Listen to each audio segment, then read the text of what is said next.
Setiap Pak lihat pakai baju sedih ya. Pak itu seragam seragam satu kemarin satu udah banget ya sampai ini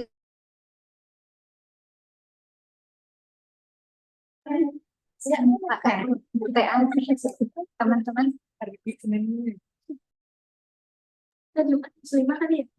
Assalamualaikum warahmatullahi wabarakatuh.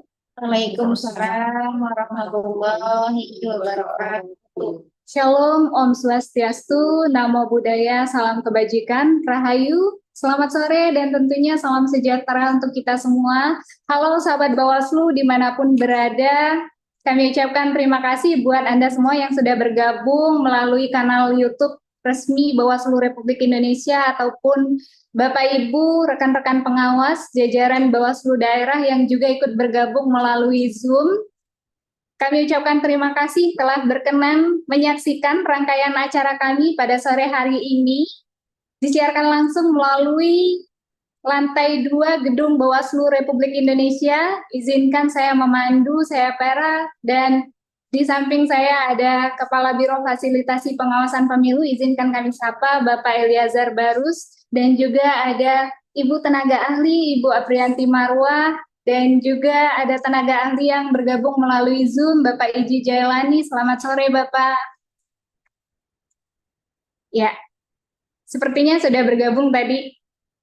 Ya, selamat sore, Pak Iji. Selamat sore, Mbak. Ya, terima kasih Bapak sudah berkenan bergabung di kegiatan sore ini, Pak TA. Baik.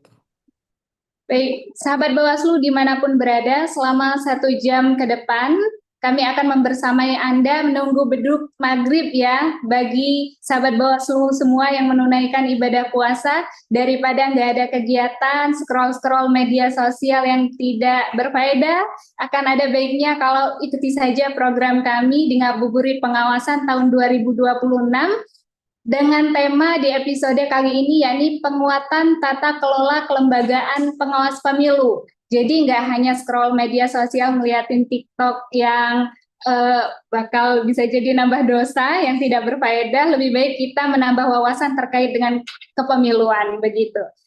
Baik, sahabat Bawaslu, kalau kita berbicara tentang penguatan tata kelola kelembagaan, ini bukan hanya berbicara tentang administrasi ataupun struktur organisasi suatu lembaga, tapi ini juga berkaitan dengan pondasi. Ya, kita istilahnya itu adalah pondasi, di mana ini merupakan suatu rangka atau kekuatan suatu lembaga. Kalau seandainya pondasinya bobrok, maka bangunannya juga tidak akan berdiri dengan kokoh, dengan kuat. Maka seperti itulah pula gambarannya Bawaslu, jika tata kelola kelembagaannya tidak baik, bobrok, maka akan berdampak pada strukturisasi di bawahnya. SDM-nya tidak bagus, melakukan pengawasan juga tidak dengan maksimal.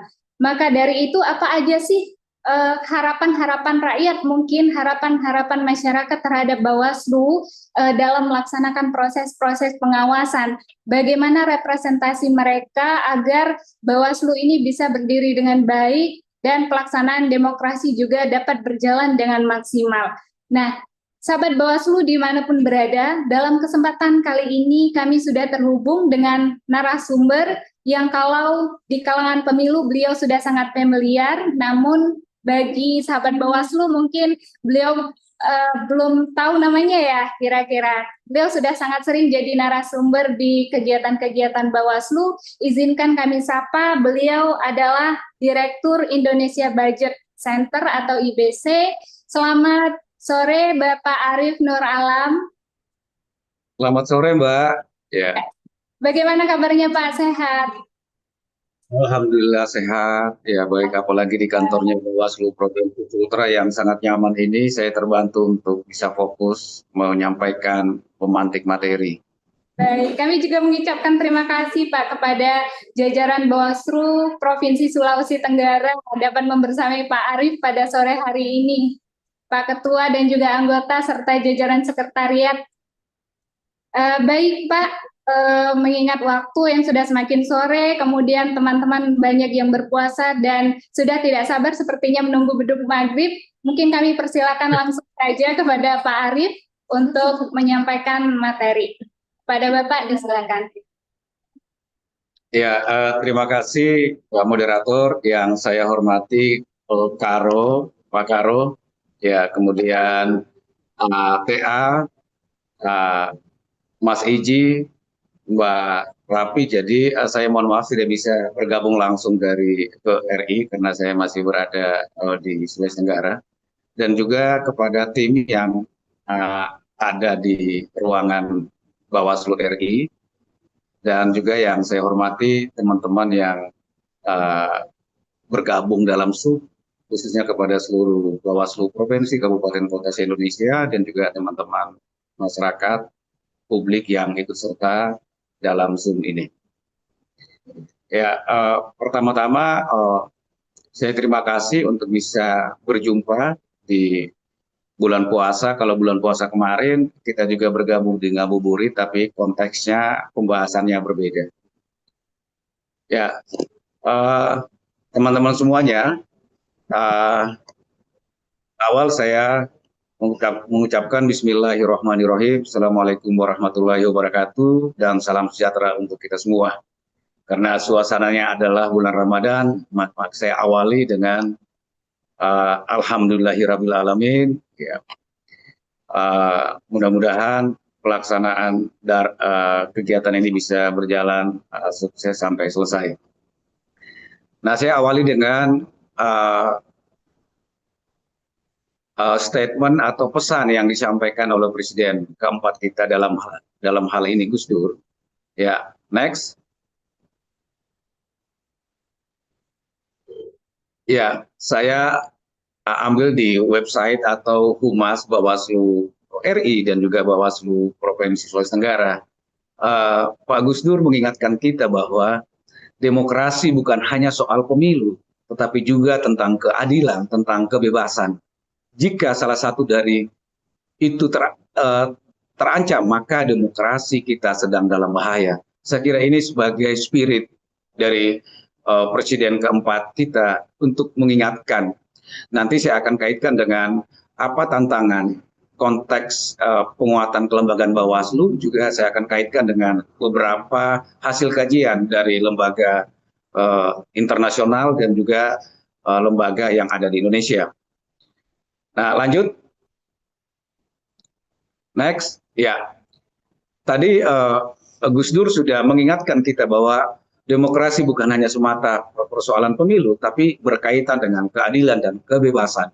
Nah, kita diagnosis apakah relevan kalau kita kaitkan dengan beberapa survei atau kajian yang dilakukan oleh lembaga internasional. Kalau kita lihat ada 3, ada Freedom House, dia memberikan indikator tentang hak-hak politik dan kebebasan sipil. Lalu kedua adalah Economist Intelligence Unit. Indikatornya adalah pemilu, pluralisme, kemudian pemerintahan, partisipasi politik, budaya politik, dan kebebasan sipil. Di Indonesia ada yang kita kenal dengan Indeks Demokrasi Indonesia dengan indikator yang bervarian. Nah, apa yang saya mau sampaikan bahwa Gus Dur sudah mengingatkan kita dan sangat relevan kalau kita diagnosis dengan potret demokrasi Indonesia dari tahun 2014 ke 2024. Apa yang terjadi? Kalau freedom dalam dataran ya adalah biasa-biasa saja. Kemudian Economist Intelligence Unit itu melihat bahwa demokrasi kita dalam posisi demokrasi cacat dari tahun 2014 sampai 2024. Nah, kita tengok Indeks Demokrasi Indonesia yang dilakukan oleh IDI, dia mengalami fluktuatif, ada kenaikan tinggi pada tahun 2023, tapi anjlok kemudian pada tahun 2024-2005. Ini mengindikasikan bahwa memang ada problem dan diagnosis kita kaitan dengan pesan yang disampaikan oleh Gus Dur sangat relevan. Nah, bagaimana kalau kita kaitkan dengan upaya kita memberikan penguatan kelembagaan terhadap Bawaslu sebagai penjaga demokrasi dalam konteks pemilu. Next. Nah, sekilas kita melihat bahwa ada tantangan demokrasi Indonesia dari 3 kajian lembaga yang terkenal itu, dan juga kita kaitkan dengan kondisi hingga saat ini bahwa tantangan demokrasi Indonesia ada 4. Secara institusional, politik berbiaya tinggi. Kemudian kedua adalah penegakan hukum yang belum kuat, dan juga check and balances yang masih sangat lemah. Itu satu hal. Hal yang lain kaitan dengan agen reform, agen reformasi juga masih ada soal.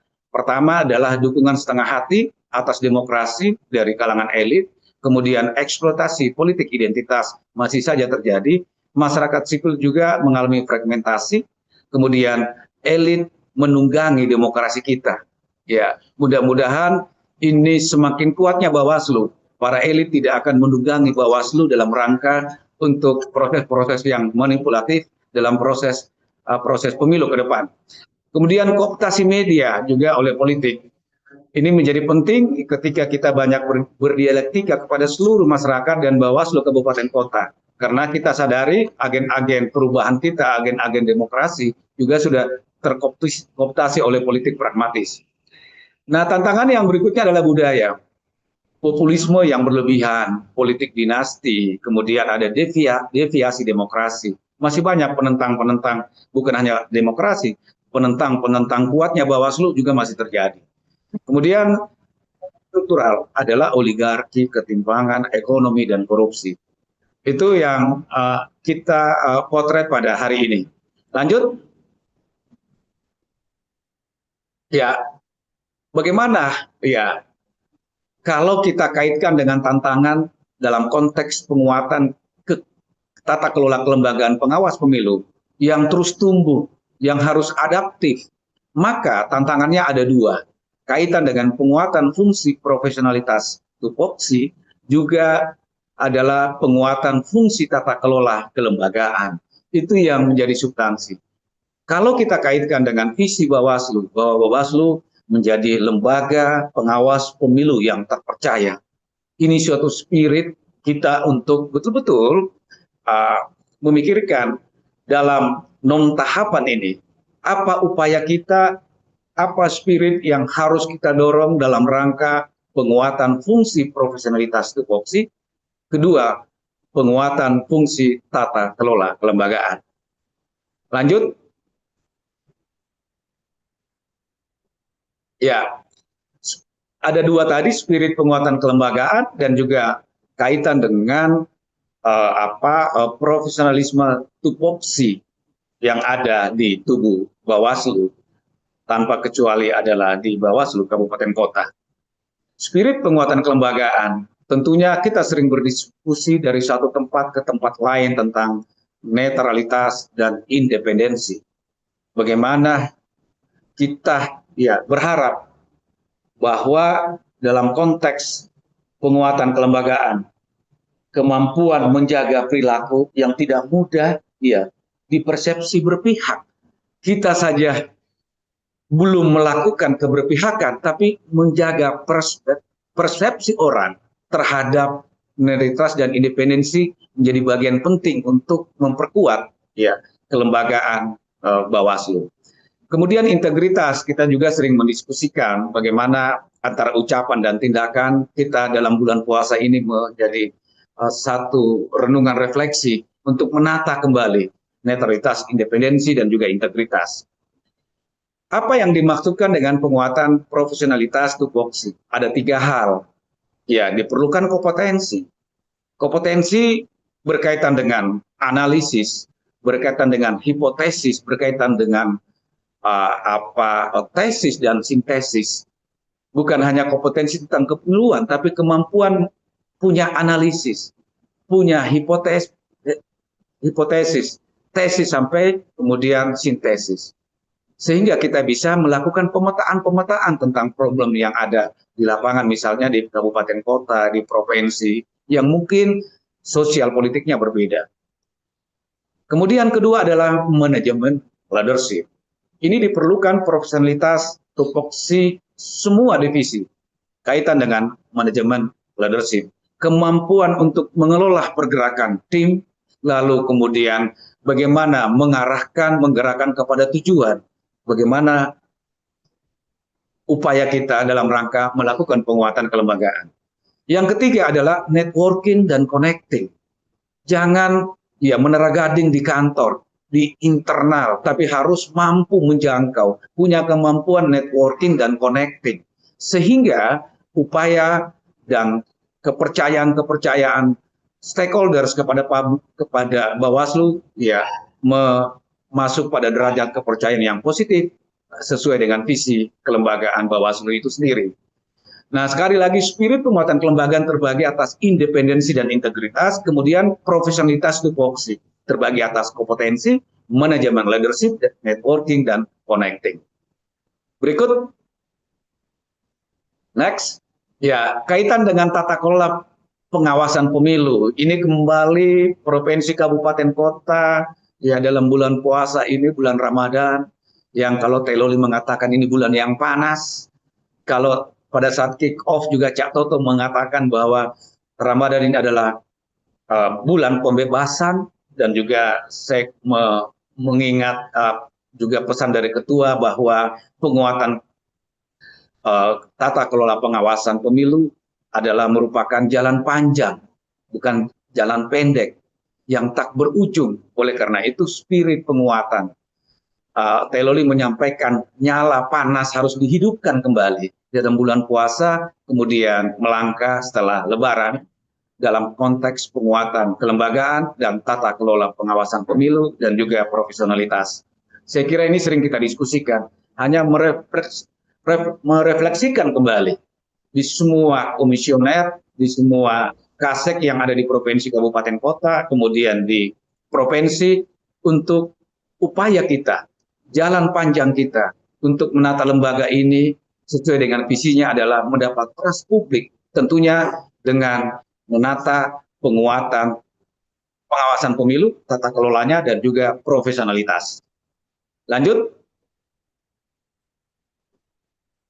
Next.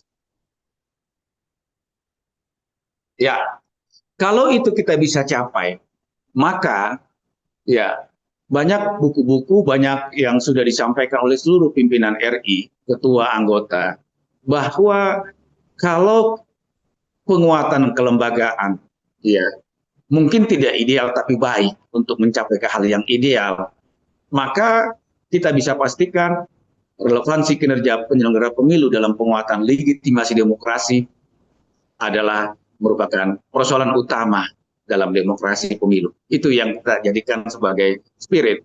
Kemudian kedua, eksistensi kinerja pengawas pemilu dapat menjadi indikator bahwa jantung problem pemilu Indonesia adalah public trust, dan itu merupakan upaya kita memperkuat kepercayaan masyarakat terhadap kelembagaan ini.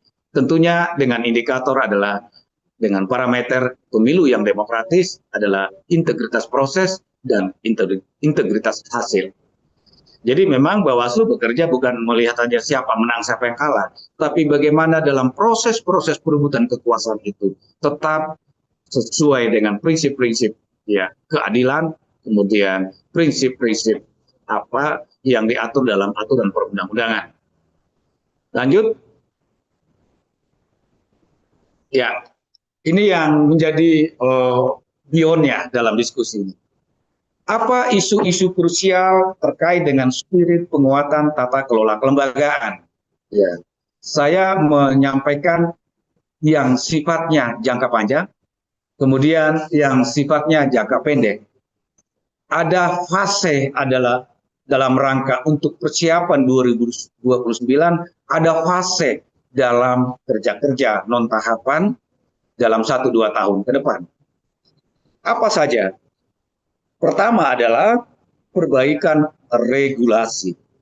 Pemilu nasional dan pemilu daerah versus langsung atau tidak langsung. Saya kira ini menjadi perdebatan isu ketika kemudian pimpinan DPR menyampaikan bahwa revisi undang-undang pilkada itu tidak dilakukan pada saat sekarang. Yang fokus adalah revisi undang-undang pemilu. Karena kekhawatiran publik, di mana ada upaya dari elit, untuk kemudian meminimalisir atau orang menihilkan konteks substansi demokrasi dengan di mana pilkada dipilih oleh DPRD. Dan ini juga sebagai upaya bagaimana Bawaslu mempersiapkan diri pemilu ke depan dan pilkada ke depan yang dibagi dengan waktu yang sangat jauh, rentangnya 2,5 tahun dan kemudian 2,5 tahun. Nah, kemudian spirit penguatan tata kelola kelembagaan. Ya, saya kira ini ada tafsir ya dari MK yang memberikan kekuatan Bawaslu untuk memiliki daya paksa di mana ke depan rekomendasi itu sifatnya adalah merupakan putusan. Maka ini spirit bagaimana tata kelola kelembagaan kita kuat sembari memperkuat sumber daya manusia. Lalu kemudian perbaikan regulasi ke arah revisi Undang-Undang Pemilu adalah pembatasan ruang gerak pengawasan, kewajiban konsultasi DPR. Ini juga menjadi debatable. Kalaupun Bawaslu mempersiapkan revisi Undang-Undang Pemilu, juga masyarakat sipil dengan berbagai koalisinya juga mempersiapkan apakah bentuknya policy brief atau position paper untuk memastikan proses-proses demokrasi kita itu betul-betul berjalan dan Bawaslu juga diberikan penguatan kewenangan fungsi dalam rangka untuk menjaga proses-proses pemilu dan pilkada kita sehingga bisa berjalan dengan proses dan hasil yang berintegritas. Kemudian tumpang tindih, ya masih saja terjadi. Pemilu kemarin kalau kita refleksikan terjadi tumpang tindih, khususnya dana kampanye. Ya, dengan adanya putusan MK 104, maka Bawaslu ke depan pada pemilu 2029, maka dia bisa memaksa ketika dana kampanye, ya, baik secara administrasi dan faktual dianggap ada manipulatif, maka rekomendasi Bawaslu adalah final. Jika memang itu kajiannya cukup baik, maka para calon bisa didiskualifikasi. Kemudian kita juga melihat dalam perkembangan belakangan ini, atensi DPRD Komisi 2 kepada Bawaslu itu cukup positif ya. Semoga atensi ini juga seiring dengan upaya teman-teman DPR atau partai politik, DPR sebagai representasi partai politik, untuk betul-betul memberikan penguatan kepada teman-teman Bawaslu. Ya, misalkan kaitan dengan bagaimana Bawaslu tidak hanya fokus kepada soal-soal ke depan pidana pemilu, tapi bagaimana ya ada presentasi yang berimbang. Bawaslu fokus juga pada konteks pelanggaran administrasi sehingga bergening posisi Bawaslu kepada publik, kepada calon itu cukup terpercaya. Karena kalau kita periksa atau refleksi Bawaslu fokus pada pengawasan pidana pemilu, maka prosesnya panjang. Implikasi kemudian yang dijerat adalah anak orang-orang kecil. Tidak berkaitan dengan proses keterpilihan calon, sehingga Bawaslu dianggap sangat lemah, tidak punya bargaining posisi. Baik, oleh karena itu ke depan ini harus dipertimbangkan dan kita berharap ya tetap DPR mempertahankan ya kewenangan Bawaslu di mana dalam Undang-Undang Nomor 7 Tahun 2017 ada 3 kewenangan yang menjadi beyond Bawaslu.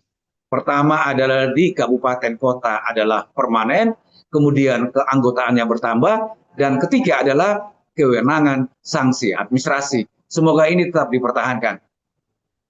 Lalu berikutnya adalah kita berharap atensi DPR yang cukup tinggi seiring juga memberikan proteksi terhadap teman-teman Bawaslu. Ya, kita tahu persis dalam refleksi Bawaslu kadang-kadang juga di sana-sini masih mendapat tekanan. Oleh karena itu regulasi ke depan seluruh jajaran Bawaslu tanpa kecuali komisioner ya dalam bekerja menjaga demokrasi yang kita mendorong bukan lagi persoalan demokrasi yang prosedural ke arah yang substansi, maka kewenangan Bawaslu juga harus mendapat proteksi hukum dalam mengoptimalkan dalam rangka menguatkan kelembagaannya dan bekerja secara optimal, efektif, dan bermartabat. Kedua, membangun trust. Ya, membangun trust ini ya positioning Bawaslu. Ya, saya kira Bawaslu harus keluar dari dominasi aktor politik oligarki yang ya mengendalikan hasil pemilu dengan cara-cara praktek curang. Itu isu krusialnya. Kalau dalam beberapa diskusi, baik di formal maupun tidak, masih ada anggapan, walaupun itu tidak semua benar, bahwa Bawaslu dan penyelenggara, ya, masih kemudian didominasi, dikendalikan oleh oligarki, ya, oleh aktor politik dengan cara-cara manipulatif. Saya kira ini isu yang harus dijawab, menjadi spirit bagi Bawaslu untuk keluar dari soal seperti ini, dan ini bagian dari spirit penguatan kelembagaan Bawaslu. Kemudian independensi, ya tidak mudah tidak mudah dipengaruhi tekanan partai, kemudian pemerintah maupun kepentingan elit. Ini bagian dari refleksi yang kemarin, ya, kemudian menjaga netralitas profesional sebagai pilar demokrasi. Pastikan ya kemarin ya atau ke depan kita mempersiapkan bahwa Bawaslu bukan sebagai alat politik kekuasaan, tapi sebagai penjaga demokrasi dalam proses-proses perebutan kekuasaan yang bersih dan menghasilkan juga orang-orang yang lebih baik. Kemudian transparansi pada proses tindakan, pengawasan hasil penanganan pelanggaran. Nah, ini yang saya singgung tadi. Isu krusialnya, spirit penguatan tata kelola kelembagaan harus ada pergeseran. Maka pergeserannya apa? Bawaslu tidak harus tersedot energi pikirannya pada kasus-kasus pidana pemilu yang tidak berimplikasi pada substansi demokrasi, yang memberikan implikasi kepada keterpilihan. Oleh karena itu dia harus main pada persoalan penanganan pelanggaran administratif yang memberikan efek kecut, daya ungkit, daya paksa untuk calon juga menertibkan seluruh timnya dalam rangka kompetisi ke depan. Oleh karena itu harus ada presentasi. Kalau yang dulunya adalah 70% kasus-kasus itu adalah penanganan pidana pemilu, maka ke depan ya sedapat mungkin ada perimbangan. Itu bagian dari cara spirit Bawaslu, tata kelola Bawaslu, strategi Bawaslu untuk mendapat kepercayaan yang kuat dari seluruh stakeholders atau entitas demokrasi. Baik itu penyelenggara, kemudian penyelenggara dalam hal ini KPU dan DKPP, kemudian entitas yang lainnya adalah peserta pemilu, kemudian partai politik, kemudian entitas masyarakat atau publik. Yang berikutnya adalah penguatan partisipasi masyarakat. Saya kira upaya pengembangan pengawasan partisipatif terus harus didorong sampai pada berfungsi dan bergerak. Kemudian pada saat yang bersama juga dalam konteks ke depan ada pengembangan sistem whistleblowing, sehingga bisa saja nanti sistem pelaporan bagaimana dianonimkan, ya, apalagi pilkada, sehingga itu bisa memberikan ruang yang kuat bagi masyarakat ketika hendak melaporkan. Ya, sekalipun dalam pilkada kemarin kita tahu ada dua alur cara memproses pelanggaran, ada laporan dari masyarakat dan ada temuan. Nah, kaitan dengan upaya membuka ruang bagi masyarakat, maka pengembangan sistem whistleblowing menjadi sangat penting dalam regulasi dan kemudian bisa diperkuat dalam Perbawaslu. Dukungan sumber daya, ya saya kira anggaran, kemudian keterampilan teknis mediasi ini saya kira sudah berjalan. Kemudian era digitalisasi tentang AI, lalu kemudian pengolahan data dan sistem informasi yang mudah diakses oleh publik. Misalkan Siwaslu, saya sering menyampaikan bahwa harus ada pengembangan, harus ada review yang mungkin juga dilakukan. Apakah pada saat non tahapan, tapi yang paling substansi adalah ke depan, ya, bahwa Bawaslu dengan Siwaslunya harus dijadikan instrumen dalam rangka melakukan pengawasan yang substantif, ya, tidak kemudian digunakan secara teknikal saja. Misalnya Siwaslu sudah dipikirkan dengan refleksi kemarin dan upaya kita mendorong penguatan kelembagaan untuk proyeksi 2029, maka Siwaslu harus didorong ya instrumennya untuk melakukan upaya pengawasan yang substantif. Apa itu? Kenapa tidak Siwaslu ya dijadikan instrumen untuk memberikan efek kecut kepada semua stakeholders? Apa efek kecutnya? Adalah ya setelah 1 jam misalkan ya rekap semua kabupaten kota nasional mengumumkan hasil perhitungan suara TPS, sehingga pergerakan surat, pergerakan manipulatif oleh kepentingan tertentu dalam pergerakan kotak suara sampai ke kabupaten itu sudah ada kemudian konteks pencegahannya. Sudah muncul Bawaslu yang menjadi beyond bagi siapapun ketika kemudian ingin mencari keadilan dalam konteks perhitungan suara. Jadi ini perlu ada rekayasa untuk memberikan penguatan kepada tata kelola kelembagaan. Ya, kemarin memang berikan masukan kenapa Siwaslu tidak dijadikan instrumen untuk memperkuat trust publik kepada Bawaslu. Kenapa tidak dengan ada PTPS? Ya. Kemudian ada Panwascam, 1 jam setelah perhitungan suara semua diumumkan. Memang ada perdebatan bahwa secara norma harus diatur. Pertanyaannya adalah lembaga survei saja yang tidak punya infrastruktur hierarkis sampai ke bawah dengan sampling mereka berani menampilkan real time hasil mereka. Nah, harusnya Bawaslu dengan jenjang hierarkis yang cukup kuat, dengan infrastruktur yang cukup kuat, dengan penguatan yang cukup kuat, Siwaslu dimaksimalkan sebagai instrumen, ya sebagai alat bukan hanya bekerja pada wilayah teknokratis, tapi menjangkau kerja-kerja yang substantif. Nah, kalaupun kemudian ada katakanlah miss-nya paling berapa persen, tapi saya yakini kalau PTPS bekerja dengan bagus, ya, kemudian hasil semua, ya, formulir C atau formulir apa yang ada di TPS, lalu kemudian diolah oleh Panwascam, kemudian Bawaslu Kabupaten Kota, Provinsi, kemudian ke nasional, kemudian diumumkan serentak 1 jam sebelumnya, maka Bawaslu semua pihak dalam konteks ya upaya untuk memanipulasi atau mencari keadilan menjadi rujukan adalah kelembagaan Bawaslu. Kira itu penting untuk menjadi dukungan sumber daya ke depan. Nah, berikutnya adalah yang merah. Bagaimana spirit penguatan tata kelola kelembagaan pengawas pemilu akan terus tumbuh dalam 6 tahapan.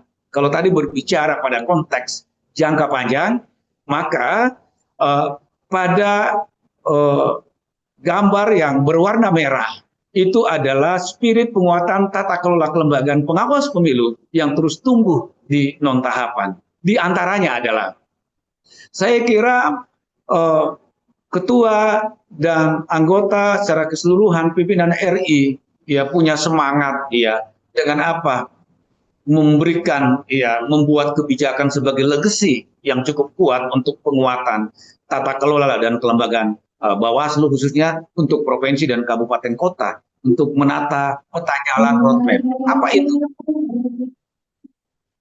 Itu ada SK nomor 24 ya tahun 2005 tentang pedoman strategi teknik pengembangan pengawasan partisipatif. Ayo dipelajari, didiskusikan ya mana tuh yang mana yang sudah sudah berfungsi dan bergerak. Tolong dibaca, didiskusikan. Lalu kedua, ada legacy atau kebijakan yang saya pikir kita harus apresiasi kepada pimpinan RI adalah SK nomor 284 tentang penetapan daftar indikator kinerja utama. Ya, sehingga kerja-kerja Bawaslu bisa ditakar. Nah, ini memberikan ruang cermin ya ukuran size kerja-kerja Bawaslu yang ditentukan oleh provinsi kabupaten kota, di mana SK ini memberikan indikator norma umum. Kalau orang menyebut KPI, KPI itu disebut dengan Key Performance Indicator. Kalau dalam SK-nya disebut indikator kinerja utama. Jadi ini size bagi teman-teman Bawaslu dan juga size bagi publik untuk memberikan raport, untuk menilai apakah ya raportnya merah atau tidak. Ini luar biasa keberanian dari teman-teman pimpinan RI untuk mendorong agar lembaga ini betul-betul bisa didorong dalam arah bagaimana menciptakan lembaga yang good electoral governance. Ketiga adalah instruksi nomor 2 tahun 2026, tugas konsolidasi demokrasi dalam memperkuat penyelenggaraan pemilihan umum di luar tahapan. Di antara tiga ini saling berhubungan. Oleh karena itu, saya kira ini harus didiskusikan oleh teman-teman provinsi, direnungkan apa yang telah dikerjakan ketika pemilu kemarin, dan mempersiapkan diri sebagai spirit penguatan tata kelola kelembagaan dalam rangka melakukan pengawasan non tahapan.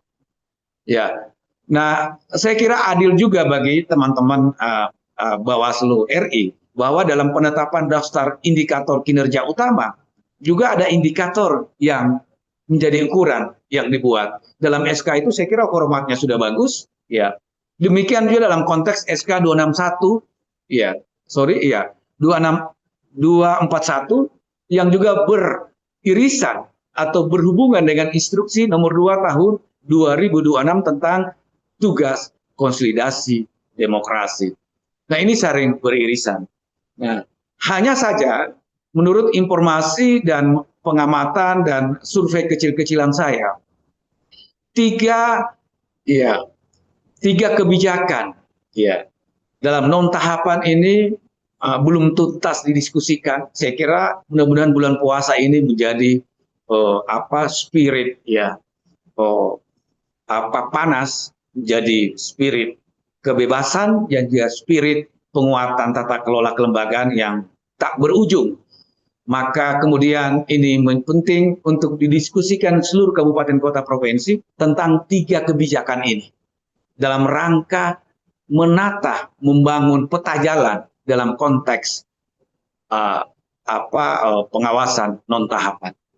Pertama adalah SK 24 tentang pedoman strategi pengawasan partisipatif. Ayo, mana yang sudah tumbuh, ya, yang sudah berfungsi bergerak, masa hanya main terus di tataran terbentuk terlatih, ya, padahal SK-nya sudah ada, ya, dan ini juga menjadi penting bagi pimpinan Bawaslu RI untuk betul-betul melakukan monitoring dan evaluasi supervisi untuk memastikan bahwa keseriusan teman-teman provinsi, kemudian kabupaten kota dalam non tahapan ini bisa bekerja ke arah yang substantif. Kemudian juga SK penetapan daftar indikator utama, kinerja utama, kemudian juga konsolidasi demokrasi. Nah, pertanyaannya kemudian, kebijakan ini muaranya adalah mendekati atau menjembatani hak publik, ya, itu yang lebih dominan. Ya, lanjut satu slide lagi. Tampilan slide-nya gitu. Ya, apa tantangan dan peluang? Tantangan dan peluang. Pertama adalah pengayaan kualitas masukan untuk revisi Undang-Undang Pemilu. Tentunya ini bagian dari kerja-kerja teman-teman Bawaslu RI, sembari juga kemudian ya mendorong percepatan internalisasi kebijakan di 4 di antaranya kebijakan tadi kaitan dengan pengawasan non tahapan oleh Bawaslu di provinsi, kabupaten, kota. Kedua adalah new assessment berbasis reflektif empirik, ya, tentunya dengan menggunakan SMART dan SWOT. Saya kira dalam ketiga kebijakan itu sudah memberikan muatan bahwa dalam konteks melakukan pengawasan non tahapan dengan pendekatan new assessment berbasis reflektif empirik, gunakan SMART. Apa itu SMART? Saya kira dalam SK ada specific, measurable, applicable, ya, relevant, time-bound. SWOT juga, strengthening, kekuatan, ada kelemahan, ada opportunity, ada peluang dan tantangan. Nah, ini harus dijadikan bagian penting dalam melakukan rencana strategis pengawasan kebijakan non tahapan sesuai dengan situasi sosial politik masing-masing Bawaslu, provinsi, kabupaten, kota. Dan terakhir adalah spirit penguatan kelembagaan Bawaslu dalam non tahapan, ya, lebih difokuskan pada aktivitas pengawasan yang substansial dan partisipatoris. Tidak lagi terlihat adalah kerja-kerjanya pengawasan dalam non teknis, teknokratis, seremonial, dan rutinitas. Ya, kenapa kalau ini akan tetap mendapat sorotan publik? Ya, masih saja ada pertanyaan. Kami tidak bisa melaksanakan kegiatan karena tidak ada duit. Ya, kalau tidak ada duit nanti publik mempertanyakan, kalau tidak ada duit daripada magabut mendingan di ad hoc-kan. Itu kan miris nanti.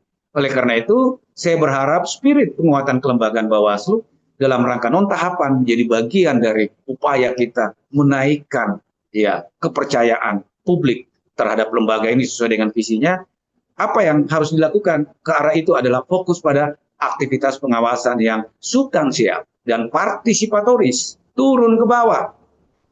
Ya, jangan yang seperti dilakukan sebelum-sebelumnya. Masih dilakukan yang sifatnya teknis, teknokratis, seremonial, dan rutinitas. Saya kira itu yang menjadi pemantik. Masih ada lagi? Lanjut? Ya, terima kasih. Saya kira itu saya agak cepat menyampaikan, mudah-mudahan bisa tersampaikan dengan baik. Terima kasih. Saya kembalikan kepada moderator. Assalamualaikum warahmatullahi wabarakatuh. Waalaikumsalam warahmatullahi wabarakatuh. Baik, terima kasih Pak Arief atas penyampaian materi berkaitan dengan tata kelola kelembagaan pengawas pemilu yang telah disampaikan. Dan selanjutnya mungkin kami membuka ruang diskusi bagi sahabat Bawaslu sekalian mungkin yang menyaksikan lewat channel YouTube kami persilakan untuk memberikan komentar dan memberikan pertanyaan di kolom komentar tersebut.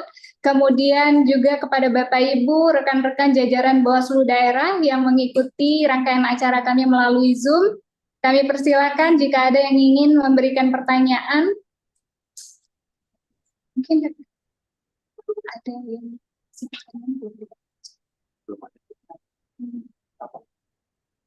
Bantu diinfo.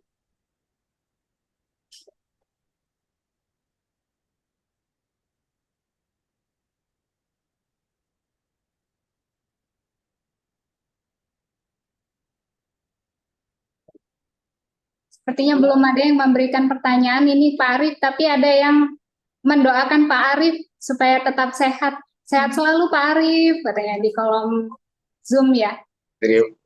Ya, kalau tidak ada saya mau eksplorasi di tantangan dan peluang. Baik, silakan Boleh. Pak. Boleh Pak. Ya, coba ditampilkan di tantangan dan peluang.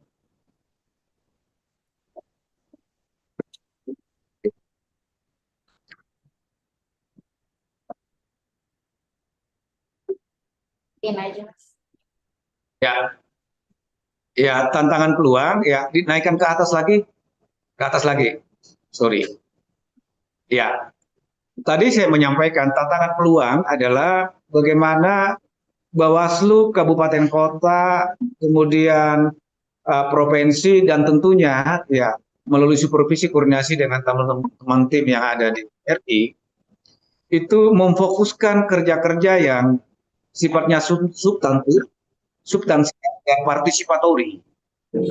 Ya, harus memperkecil atau menghindari kerja-kerja yang seremoni, yang rutinitas, karena publik ingin terjangkau pada dahaganya terhadap aktivitas Bawaslu, bukan hanya upacara, hanya kerja bakti yang ditampilkan. Jawab rasa dahaga publik untuk menarik kepercayaan publik terhadap kelembagaan Bawaslu dengan cara kerja-kerja yang substantif dan partisipatoris. Apa itu yang dimaksudkan dengan kerja-kerja substansial dan partisipatoris? Kalau kita merujuk pada SK yang baru saja dikeluarkan oleh pimpinan RI dari satu SK dari 3 kebijakan ini. Misalnya pedoman strategi dan teknis pengembangan pengawasan partisipatif. Itu saya kira sudah berapa kali ya, cepat dipikirkan, jangan hanya main pada ritme terbentuk dan terlatih. Sudah harus dorong ya MOU lagi yang dilakukan, MOU ke sana kemari. Itu tidak memberikan efek. Kekhawatirannya kalau itu dilakukan, yang sering rutinitas itu, kritik publik nanti Bawaslu melakukan kegiatan yang tidak berefek, yang MOU toh, tanda tangan toh, tapi hanya pepesan kosong. Itu yang saya khawatir, kritik publik yang akan muncul. Oleh karena itu, kerja-kerja substansial partisipatoris adalah berfungsi bergerak turun ke publik, cari momentum elektoral yang bisa kita giring publik. Dan saya senang beberapa provinsi, kabupaten, kota sudah bisa ke arah ke sana. Dan ini menjadi bagian penting dari, saya kira, tim di yang ada di forum ini, yang ada di Jakarta, untuk melakukan supervisi, monitoring, ya, kemudian memastikan bahwa sebagian dominan atau sebagian besar sudah mengarah ke berfungsi dan bergerak. Saatnya sekarang, karena pemilu pilkada kemarin dengan ritme dinamika yang cukup tinggi, dengan tahapan yang begitu berdekatan, memang sangat sulit. Tapi pertanyaannya di non tahapan, ini kalau juga tidak mencapai pada berfungsi dan gerak, saya kira ini harus disoalkan. Nah, ini beririsan juga dengan instruksi nomor 2, konsolidasi demokrasi. Konsolidasi demokrasi itu adalah basisnya akar rumput, bukan lagi seperti tahapan MOU ke atas. Ya, harus ke partisipatoris. Bagaimana kelompok-kelompok warga, kelompok-kelompok komunitas, karena dalam instruksi nomor 2 tahun 2026 ini, itu ada klausul bahwa mengintegrasikan dengan kerja-kerja pengawasan partisipatif yang ada dalam SK 261. Jadi rumah warganya diambil, dimaksimalkan, berdiskusi tentang apa saja di situ.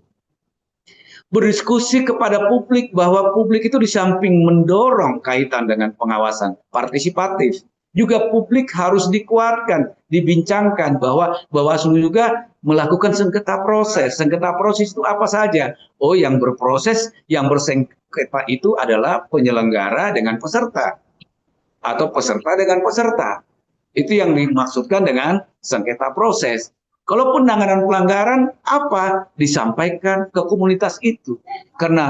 Oleh karena itu, konsultasi demokrasi harus ke warga. Ya, kelompok yang tidak mendapat akses. Kalau kita sebutkan di kelompok marhains, kelompok nelayan yang terpinggirkan, tidak dapat akses. Ya, kelompok petani yang tidak dapat akses dalam berbincang tentang demokrasi. Bukan lagi ke DPRD, mereka sudah harus melaksanakan kewajiban itu. Mereka ada akses dan punya kewajiban melakukan civic dan voter education. Bukan lagi ke OPD yang memang harus menjalankan kewajibannya. Itu penting, tapi yang harus diorientasikan adalah ke publik. Menyadarkan mereka sehingga mereka menggunakan haknya bersama-sama dengan Bawaslu ketika hendak melakukan pengawasan. Nah, SK 284 ini juga penting, beririsan juga dengan pengawasan SK 261, beririsan juga dengan 026 dalam mengukur indikator. Iya, saya kira ini yang perlu kemudian didorong diskusinya di semua provinsi, kabupaten, kota, bahwa kebijakan SK nomor 261, kemudian 284 dan nomor 2 dalam konteks pengawasan non tahapan ini bagian yang saling punya keterhubungan, atau biasa disebut ini satu tarikan napas, sehingga ini dijalankan dengan cara-cara yang baik, maka memperkuat spirit kita dalam rangka menguatkan tata kelola kelembagaan. Pada saat yang bersamaan kita memperkuat visi kelembagaan Bawaslu, bahwa Bawaslu sebagai lembaga pengawas yang terpercaya. Saya kira itu Saya kembalikan kepada moderator. Baik, terima kasih Pak Arief. Ini ada beberapa komen Pak di Zoom. Yang pertama, lanjut Pak Arief, kalau nanya-nanya takut haus saya. Ya, Ada juga yang komentar, ditunggu Pak Arief di Kolaka dari Bawaslu. Kemudian ada terima satu kasih. pertanyaan Pak, apakah Pak Narsum cukup optimis Bawaslu pada level tertentu tak di-ad-hoc-kan? Apa dasar argumennya? Terima kasih. Ini dari Bapak Martinus Erwalangkara dari Sumba Tengah. Ya. Oke, saya bisa langsung respon ya. Ya Pak, silakan. Saya yang optimis, tidak menggunakan bukan mazhab pesimis. Optimis saya punya argumentasi yang cukup kuat. Pertama, putusan MK yang sudah membelah antara pemilu nasional dan pemilu lokal. Ya, kalau kita periksa substansinya. Kemudian kedua, atensi dari DPR, ya kan, upaya memperkuat Bawaslu. Ya. Kemudian yang ketiga adalah upaya-upaya Bawaslu untuk bekerja, punya spirit memperkuat kelembagaannya. Kemudian yang berikutnya adalah ada kebijakan-kebijakan dari pimpinan RI untuk memaksimalkan kerja-kerja non-tahapan. Sehingga Bawaslu tidak dipandang dalam non-tahapan ini magabut, makan gaji buta. Tetapi mereka mempersiapkan diri untuk membuat peta, melakukan pengawasan di non-tahapan dalam rangka mengawasi community elektoral di tingkat akar rumput, yang juga pada saat yang sama mempersiapkan pengawasan berikutnya. Kenapa? Dari segi anggaran juga saya menganalisis lembaga yang Bawaslu yang dibutuhkan untuk menjaga demokrasi. Anggarannya sangat minim, sekalipun dia permanen. Jika kita bandingkan dengan ya saudara tuanya, ya sangat jauh. Kita bandingkan dengan kementerian yang lain, juga tidak besar. Sehingga dalam konteks politik anggaran, ya sangat sulit kalau kita bandingkan dengan kementerian lembaga yang lain. Sementara dalam posisi Bawaslu yang diharapkan dia sebagai penjaga demokrasi dalam proses perebutan kekuasaan harus betul-betul adil dan tidak manipulatif, itu sangat dibutuhkan oleh semua pihak. Hanya saja memang kalau kemudian ada isu yang sudah berkembang bahwa Bawaslu di tingkat kabupaten kota harus di-ad-hoc-kan, maka bukan hanya publik yang merespon. Harusnya Bawaslu responnya dengan cara membuat istilah tahapan yang kemudian sekaligus ingin menjawab publik bahwa Bawaslu tidak hanya bekerja pada tahapan, tapi dia adalah bekerja non-tahapan dalam rangka membangun ekosistem demokrasi. Pada samaan membangun ekosistem pengawasan partisipatif di akar rumput. Nah, oleh karena itu saya sampaikan tadi, teman-teman Bawaslu kabupaten kota ya juga mempersiapkan diri untuk menjawab tuntutan publik bahwa perlukah Bawaslu itu permanen. Itu harus dijawab dengan cara mendesain kerja-kerja pengawasan di non-tahapan, jangan lagi kerja-kerja yang sifatnya seremoni, yang sifatnya rutinitas, tapi harus memfokuskan desain kerja-kerja pada arah yang substansial dan partisipatoris. Partisipatoris itu adalah ke akar rumput. Ya, kerja-kerja substantif adalah bagaimana melakukan sesuatu dalam pembangunan demokrasi. Ya, teman-teman banyak, saya tidak sebutkan di provinsi kabupaten kota. Mereka melakukan pengawasan di sekolah luar biasa. Yang awasi adalah siswa. Yang awasi adalah kalau di RT RW adalah masyarakat. Siapa yang memberikan penguatan adalah teman-teman Bawaslu. Nah, harusnya ya keberhasilan kecil ini ya harus menjadi bagian trigger bagi teman-teman yang lain ya kemudian untuk juga mempush kerja-kerja yang substansi seperti yang dilakukan oleh kabupaten atau provinsi lain. Sudah ada, tapi hanya kecil. Tapi saya kira itu harus didorong. Nah, kalau kemudian ya kalau yang bertanya Bawaslu ya atau orang lain, saya kira jawabannya seperti itu.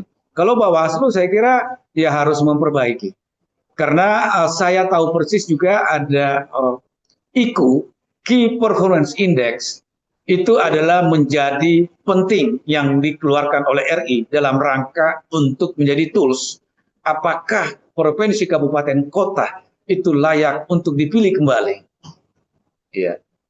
Atau menyeberang ke tempat yang lain. Kalau dia tidak mencapai indikator.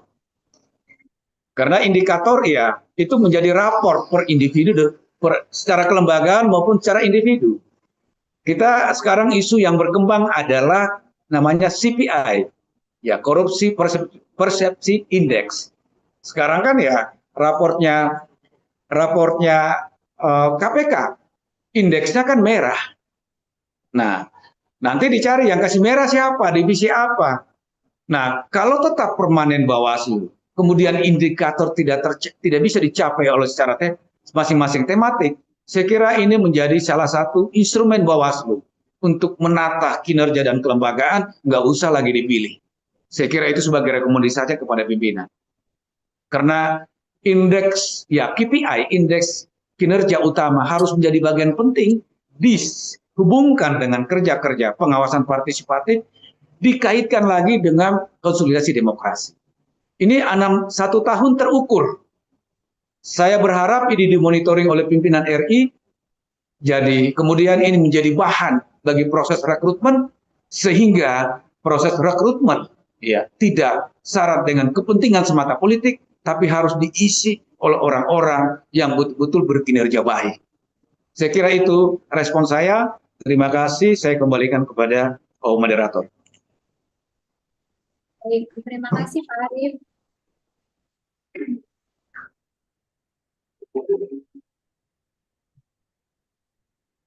Oke, saya kira itu ya.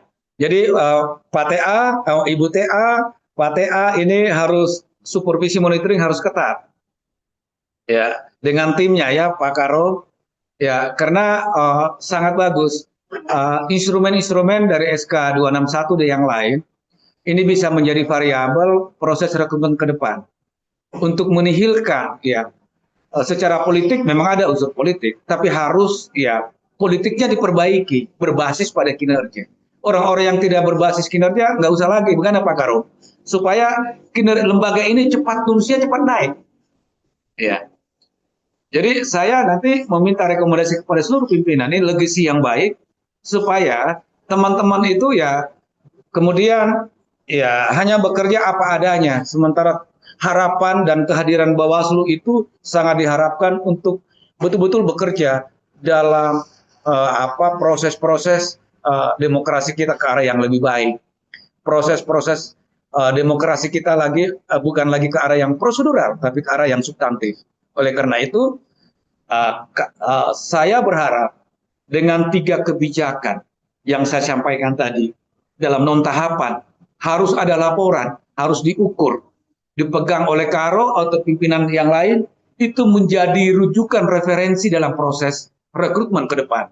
Sehingga kita bisa tahu betul bahwa ke depan orang-orang yang betul bisa langsung jalan, bisa langsung sprint, tidak lagi kemudian capek dengan penguatan-penguatan berulang kali. Sehingga sekali lagi saya ingatkan, monitoring supervisi dari pimpinan RI terkait dengan 3 kebijakan itu menjadi penting untuk memberikan wajah yang baik ke publik ya terhadap atas kelembagaan Bawaslu. Saya kira itu yang bisa saya sampaikan. Terima kasih.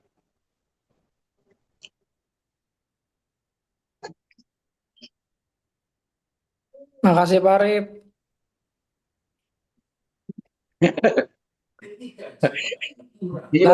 Nanti di 3 bulan pertama setelah Maret kita lakukan monitoring terkait dengan kerja-kerja yang tadi Pak Arif sampaikan. Ya, karena Mas Eji kalau RI kan dia paling tahun depan, bulan 2, bulan 4. Ya, masih ada 1 tahun untuk mengevaluasi kerja-kerja sesuai dengan 3 kebijakan itu. Dan itu harus reportnya betul-betul terarsipkan dengan baik sebagai legacy dari periode ini. Ya, mudah-mudahan masih ada yang terpilih sehingga bisa dipush lebih cepat dalam memberikan kekuatan dan daya dorong dan kepercayaan masyarakat terhadap kelembagaan ini ke arah yang lebih baik. Dan juga kita berharap pengawasan proses-proses pemilu ke depan bukan lagi yang sifatnya prosedural, tapi kita arah ke substansial.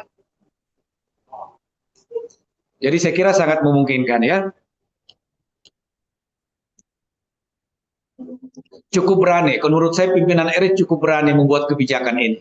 Tapi kita harus apresiasi, karena ini dalam rangka untuk memberikan wajah yang betul-betul yang terbaik di hadapan publik. Nah, kalau juga ini masih dianggap sebagai kerja tambahan, ya saya kira kembali lagi yang disampaikan oleh Teloli. Dalam bulan puasa ini yang panas, ingat kembali sumpahmu ketika kamu dilantik. Ya. Ingat kembali visi misi yang kamu sampaikan ketika di fit on proper test. Ya. Itu saya kira apa pesan yang disampaikan oleh Teloli cukup luar biasa, ya. Lalu disambung oleh Cak Toto bahwa Ramadan ini adalah ada momen pembebasan, berkreativitas untuk merencanakan sesuatu yang substantif dan partisipatoris di provinsi dan kabupaten kota. Disambung oleh Pak Ketua bahwa penguatan kelembagaan Bawaslu itu bukan jalan pendek, tapi jalan panjang yang kadang tak berujung. Oleh karena itu, untuk memproyeksi pengawasan 2029, saatnya semua punya spirit di bulan puasa ini untuk panas, untuk punya kebebasan, dan memikirkan bahwa Bawaslu ini bukan perjuangan yang dilakukan dalam cara-cara yang jangka pendek.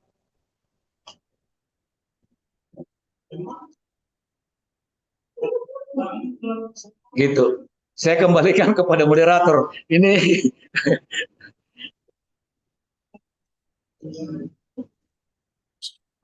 ya nanti kalau bisa Pak Karo sudah harus melis ya. Tadi Mas Iji 3 bulan, 6 bulan. Ya di kontrol supervisi harus ketat. Ya. Siap. Sehingga ini menjadi penting karena ada pertanyaan tadi. Ada kemungkinan ad hoc. Kemungkinannya ada tapi kecil. Tapi itu tereliminasi ketika SK ini kemudian diterjemahkan secara baik, S3, 3 kebijakan ini diterjemahkan dengan baik. Kalau kemudian 6 tahun ke depan, 6 bulan, 1 tahun, saya kira wajah Bawaslu ya sesuai dengan visi misinya menjadi lembaga pengawas yang terpercaya akan mendorong good electoral governance, akan melakukan pengawasan yang substansial pada proses pemilu dan pilkada ke depan. Saya kira ini bukan hanya sebagai mimpi, tapi ini bisa kita wujudkan dalam kerja-kerja kolektif, dalam kerja-kerja soliditas, dalam kerja-kerja yang substansial. Baik, terima kasih Pak Arief. Untuk selanjutnya ini ada yang unjuk tangan Pak atas nama Bapak Rahmat Tamara, mungkin bisa dibantu di unmute. Baik, Pak. Terima kasih. Halo, suara saya apa bisa terdengar jelas? Bisa Pak, monggo silakan Pak. Mungkin saya tidak bertanya kepada Pak Nur Alam karena apa yang disampaikan Pak Nur Alam tadi sangat luar biasa, sangat cukup jelas. Tetapi saya mungkin sekedar sharing ya, terutama kepada mumpung di sini ada Pak Karo, ada Pak TA maupun Bu TA terkait tentang kehumasan. Apalagi dengan keluarnya SK nomor 2 tahun 2026 sendiri. Karena kalau khususnya dari Bali, saya sendiri yang ikut hadir satu-satunya waktu kemarin perihal SK nomor 2 tahun 2026 tentang konsolidasi demokrasi. Nah, mungkin kira-kira bagaimana tentang kita ke dalam, khususnya di bidang kehumasan. diamanatkan di dalam SK 2 tahun 2026 itu para pimpinan minimal melakukan kegiatan bertemu dengan perorangan, pemangku kepentingan maupun kelompok itu dalam seminggu 3 kali. Sedangkan humas kita satu terbatas, bisa 1 orang saja. Yang kedua, kalau ditumpuk dengan 3 kegiatan itu, kita minim sekali fasilitasi, terutama tentang edit video maupun kegiatan.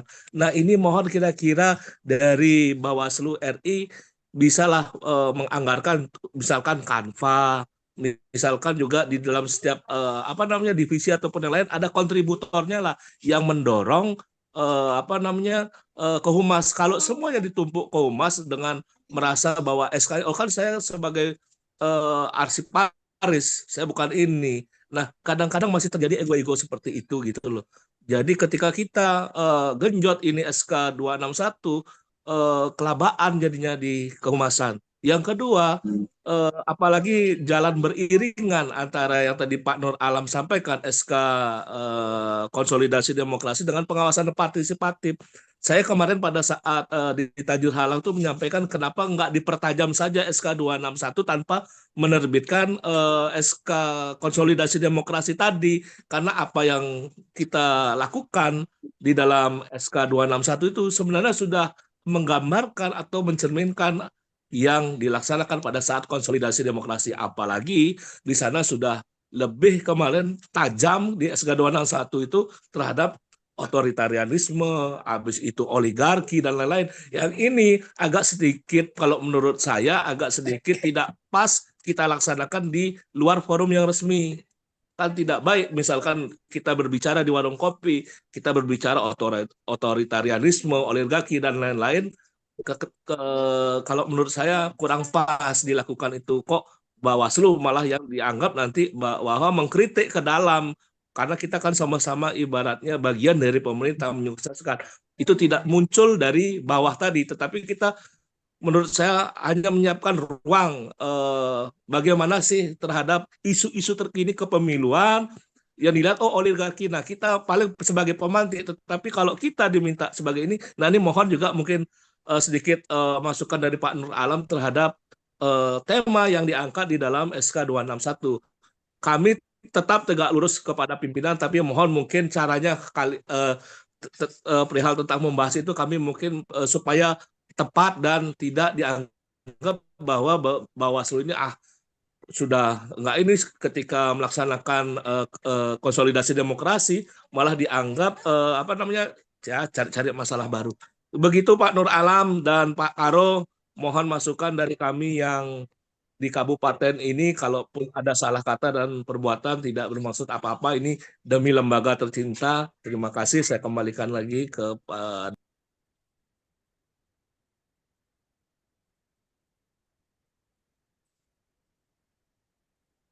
Baik, terima kasih Pak untuk saran-sarannya yang berkaitan dengan internal. Tentunya nanti akan kami tampung dan ke depan kalau ada forum-forum dengan rapat dengan pimpinan dan juga atasan tentu akan kami sampaikan. Baik, untuk selanjutnya kami izin membacakan, ini ada beberapa komentar di Zoom dari Bawaslu Sulteng. Peningkatan kapasitas dan profesionalisme pelatihan berkelanjutan, hukum pemilu, investigasi, digital forensik, komunikasi publik, agar jajaran hingga daerah responsif dan kompeten. Penguatan kelembagaan hingga daerah, struktur, anggaran, dan sarana prasarana Bawaslu perlu proporsional dengan beban pengawasan termasuk juga dukungan teknologi. Kemudian ada juga usulan Bawaslu sering dianggap tak kerja saat non-tahapan. Bagaimana kalau kita buat Bawaslu bersantai atau Bawaslu bersih-bersih pantai? Jadi kegiatan para humas dibalut kesadaran lingkungan. Sering-seringlah ada Zoom begini supaya kita mendapat wawasan terkait kepemiluan guna mempersiapkan tahapan yang akan datang agar lebih baik. Dari Ibu Ekowati dari Bawaslu Kabupaten Sorong.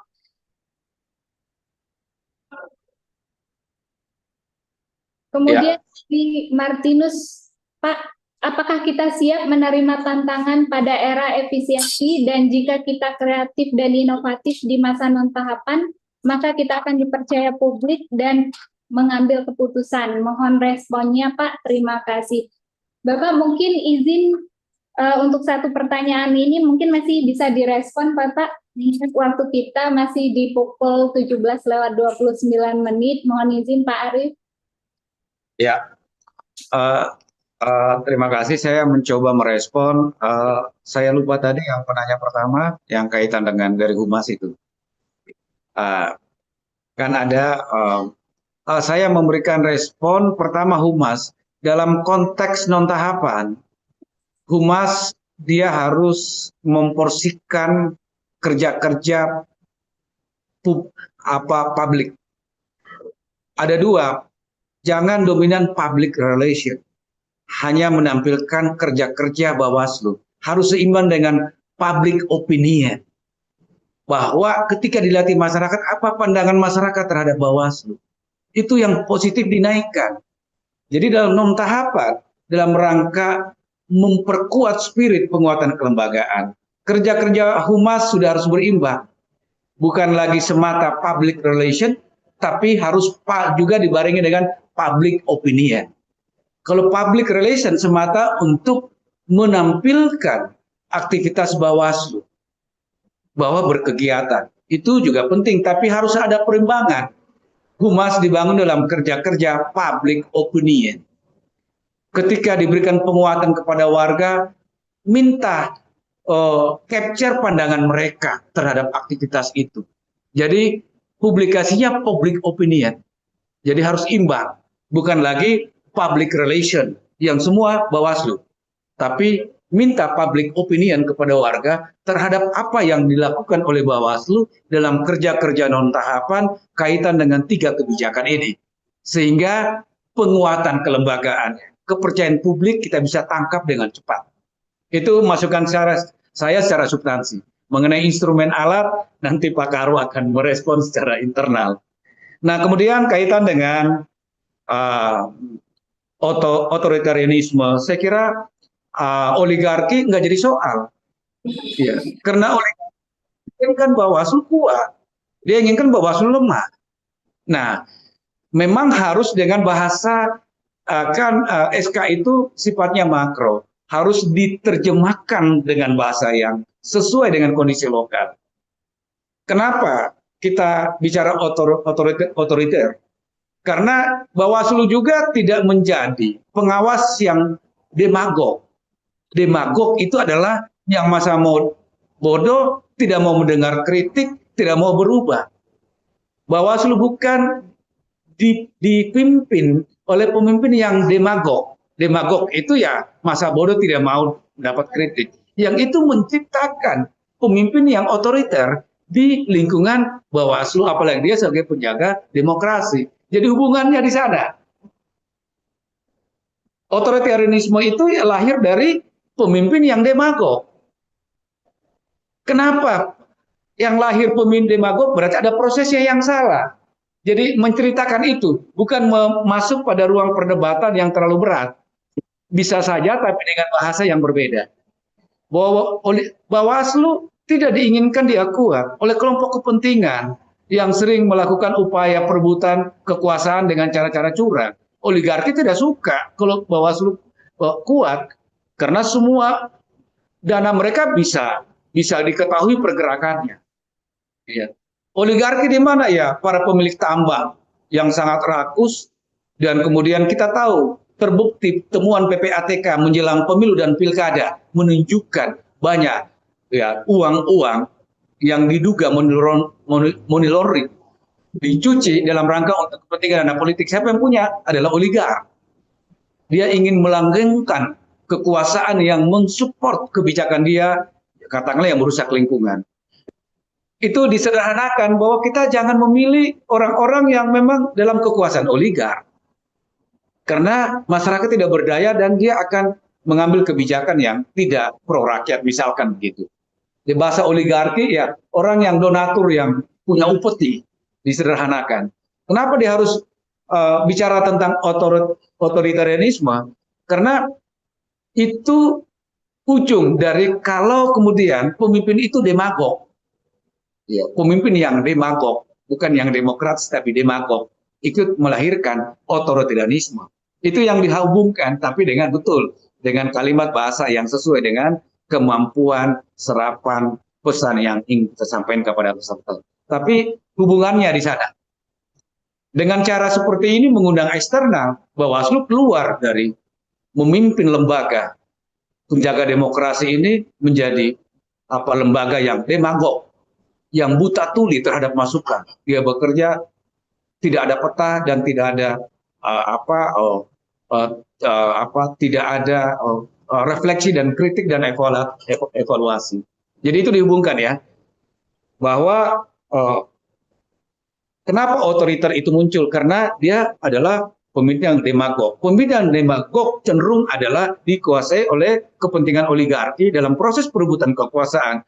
Money politics itu begitu ramai karena kekuatan oligarki dengan dana yang cukup kuat, baik dalam konteks mahar politik, kemudian vote buying, dan seterusnya. Itu didiskusikan dengan santai, dengan bahasa yang ringan, sehingga mereka mampu untuk memahami apa yang kita sampaikan. Nah, kaitan dengan Sorong dan Sulawesi Tengah sangat bagus. Tadi bagus, sangat positif, tapi itu akan didesain ketika setelah ada revisi undang-undang pemilu.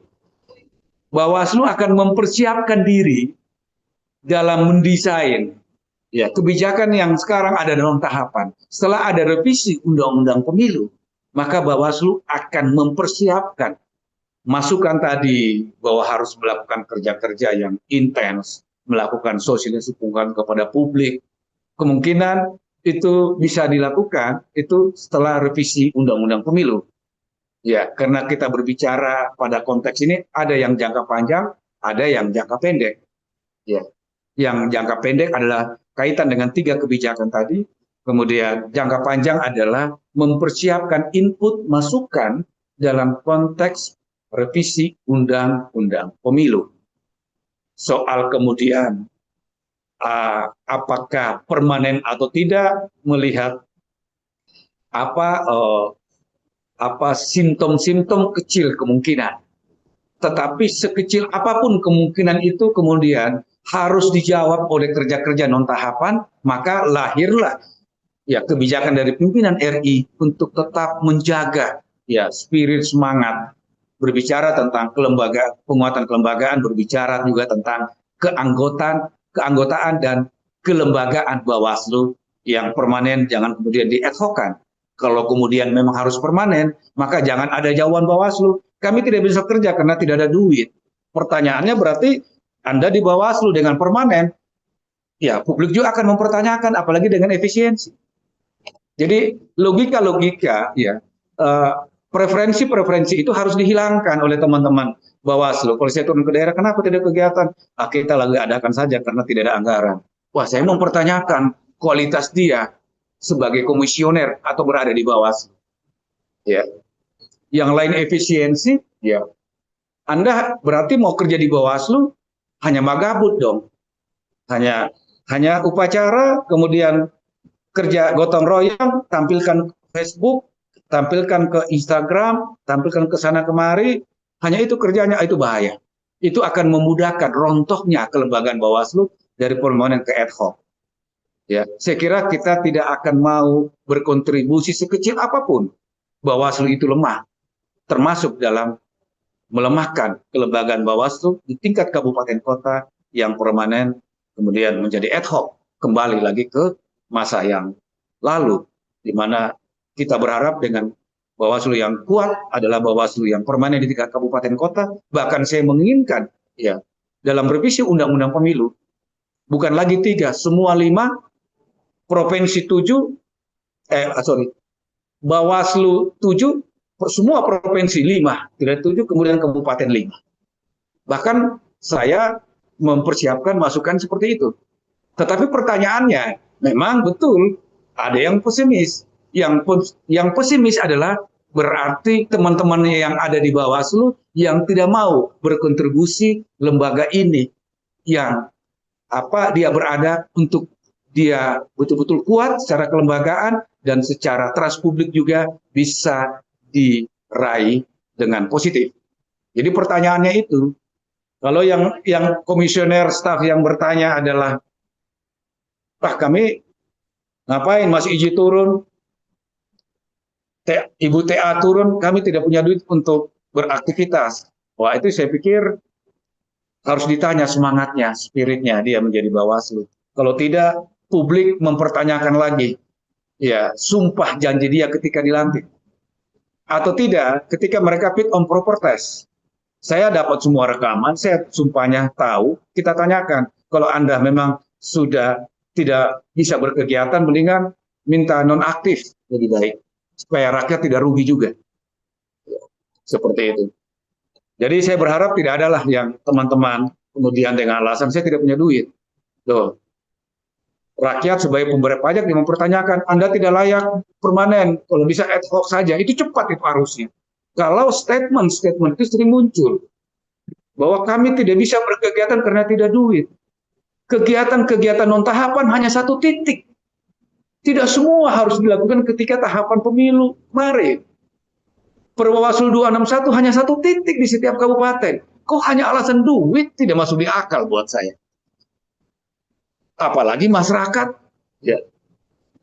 Itu kan konsolidasi demokrasi tidak bisa. Sudah diintegrasikan dengan kemudian SK 261. Satu titik diintenskan. Kalau bisa dijadikan role model untuk pengawasan di komite elektoral. Simple saja. Tidak kemudian ketiga kebijakan itu kemudian harus bekerja ketika tahapan kemarin, itu keliru. Oleh karena itu harus dibaca dulu semua. Dibaca semua kebijakan itu, di mana titik integrasinya, kemudian digunakan pendekatan SWOT, yang mana spesifik, yang mana measurable bisa diukur, ya, kemudian applicable yang bisa diaplikasikan, kemudian apalagi R-nya ada relevan.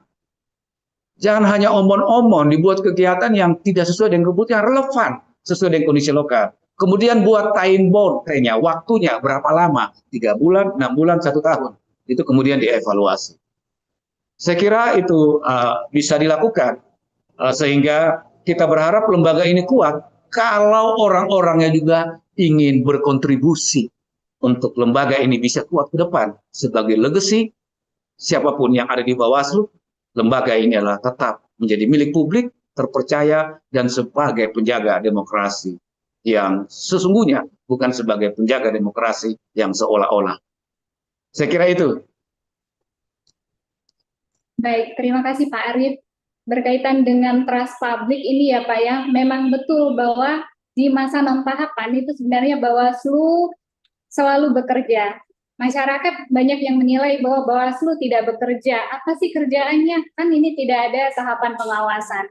Sebenarnya Bawaslu terus bergerak, namun mungkin memang sebagian memang tidak terekspos ke media atau belum terekspos ke media. Sebagaimana yang dilakukan oleh Bawaslu Kampar, yang baru saja mengajak para santri dan siswa baik di SMA dan juga Ponpes serta majelis guru untuk ikut serta melakukan pengawasan partisipatif di non-tahapan, terutama wabil khusus pada pemutakhiran data pemilih berkelanjutan, Pak. Dan hari ini mereka juga sudah turun ke SMA Muhammadiyah di Kampar, gitu.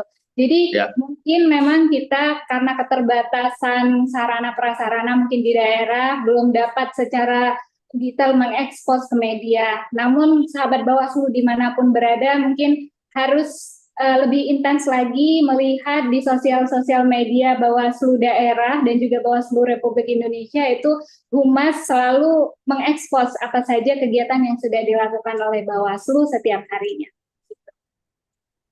Ya. Pak Arief, Terima kasih. ya, Pak Arief. Apresiasi. Iya Pak, baik Pak. Ya, saya kira kemenangan-kemenangan kecil yang dilakukan oleh teman-teman Bawaslu yang begitu kreatif, inovatif, dan spiritnya, ya luar biasa. Ya, semoga di bulan puasa ini mereka diberikan pahala oleh Allah Subhanahu Wa Taala dan juga publik memberikan nilai yang plus. Dan saya kira itu harus dipublikasi ya.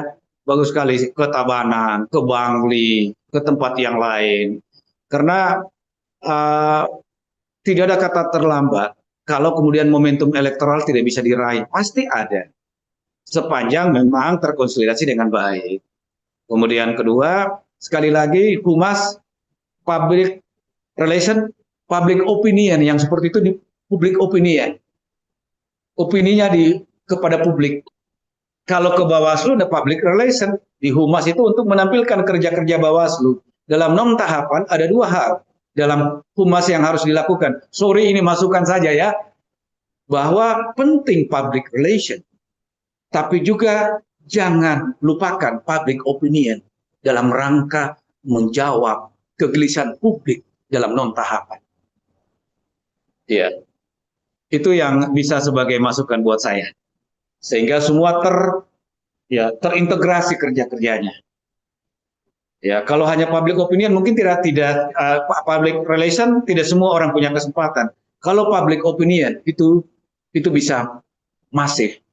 Sehingga itulah salah satu cara kita menampilkan wajah Bawaslu, bahwa jangan dominan yang ditampilkan di daerah rutinitas adalah baris berbaris. Memang orang pada ketawa, itu kegiatan Bawaslu, gotong royong, Jumat bersih, penting. Tapi rutinitas itu dilakukan, semakin muncul pertanyaan publik. Kok ini? Oleh karena itu, seperti yang saya sampaikan tadi, desain kerja-kerja yang substansial dan partisipatoris. Nihilkan seremoni rutinitas, dan itu tidak memberikan wajah baik di hadapan publik. Karena saya tahu kritik publik. Oh, itu kerjanya hanya tampilan baris berbaris, Jumat joget beria, padahal mereka dianggarkan, enak sekali. Bukan hanya publik, ASN yang lain juga mempertanyakan. Saya dapat informasi itu, kami capek. Mereka itu enak sekali. Ya, biarlah itu bagian dari spirit. Kalau Taylor mengatakan kritik yang konstruktif perlu kita dengar, kritik yang pahit pun itu juga harus kita dengar dalam membangun kerangka spirit penguatan kelembagaan Bawaslu. Saya kira itu. Jadi banyak kritik, saya dapat kritik banyak WA. Kok Bang itu mereka kerjanya tampilannya di status mereka upacara, hormat, arahan. Ini. Saya betul juga hanya MOU, betul juga. Tidak salah, berarti bagus. Olehnya itu kita geser pandangan mereka ke hal-hal yang substansial. Kita geser pandangan mereka yang mengerahkan negatif ke arah yang positif. Ini bisa dilakukan kalau ada komitmen kuat soliditas di masing-masing provinsi, kabupaten, kota untuk mendesain dengan patokannya adalah 3 kebijakan tadi. Minta maaf bulan puasa ini agak keras-keras. Sorry. Terima kasih Mbak. Saya kira cukup ya. Baik. Terima kasih Pak atas respon-respon terkait dengan pertanyaan-pertanyaan yang sudah disampaikan.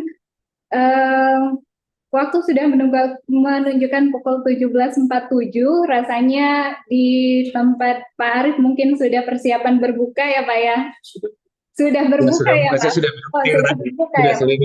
Sudah berbuka lebih dulu, dan di sini kami juga sudah sembari menunggu waktu berbuka, dan rasanya sudah banyak diskusi yang kita lakukan pada sore hari ini, dan mudah-mudahan apa yang kita diskusikan pada sore hari ini dapat bermanfaat.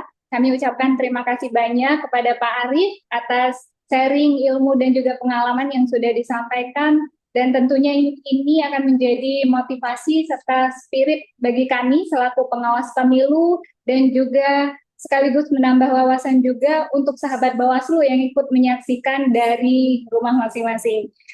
Untuk itu Pak Arief, Pak Karol, Pak TA, Bapak Ibu, rekan-rekan pengawas di jajaran Bawaslu daerah se-Indonesia, kami ucapkan terima kasih banyak atas waktu dan perkenannya di sore hari ini ikut menyaksikan dan bergabung dalam program Ngabuburit Pengawasan tahun 2026 dengan edisi dan tema penguatan tata kelola kelembagaan pengawas pemilu, dan kami pamit mohon izin untuk undur diri. Kita berjumpa lagi di edisi selanjutnya. Terima kasih Pak Arief.